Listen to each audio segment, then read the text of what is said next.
From the ancient Sumerian invention of the Rowan TB-303 baseline synthesizer and sequencer in 2700 BC, to the day in 1832 when Charles Darwin personally killed and ate the world's last dodo, The Onion looks back at This Week in History.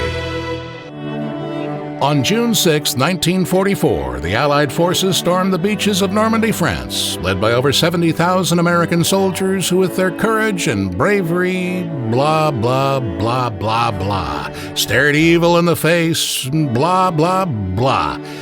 We've heard enough of this crap by now, haven't we? U.S. troops, many of whom volunteered to serve their country, and greatest generation, girl back home, helping Uncle Sam, band of brothers and all that bullshit. Sacrifice, duty, freedom, honor, crap about rations, had to kill our own chickens, cup of sugar a month. Hey, we get it. World War II was hard. People were brave. Great. Moving on. On June 4th, 1919, a group of bold, passionate men took it upon themselves to pass the Women's Suffrage Act, finally granting women the right to vote that they were too frail and helpless to achieve on their own. Having long watched women struggle to stand up for their right to choose elected officials, the strong and capable men decided to intercede and aid their weak female counterparts.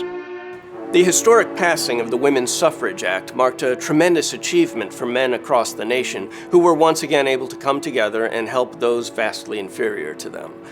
This was, of course, repeated in 1963 when a similar body of effective and hardworking men granted women equal pay in the workplace, another cause that women were too powerless to achieve themselves. You know what?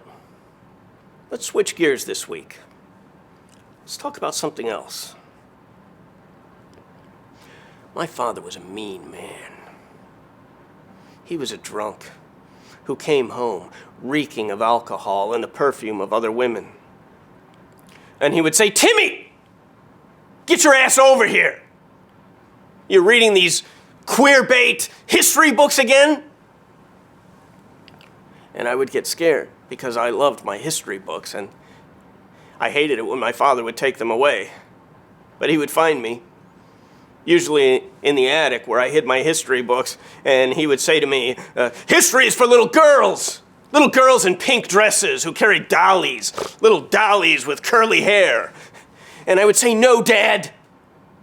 It's not just for little girls, it's for little boys too. It's for good little boys, and that's what I am. I'm a good little boy. I'm a good little boy. I'm a good little boy. A good little boy. A good little boy. A good little boy."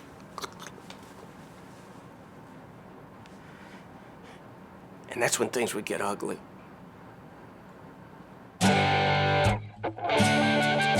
And on June 6, 1972, David Bowie's release of his concept album, The Rise and Fall of Ziggy Stardust, kick-started the glam rock genre and led to such spin-off trends as glam medicine, Glam Sports, and glamcatecture, all culminating in the 1976 presidential glam election.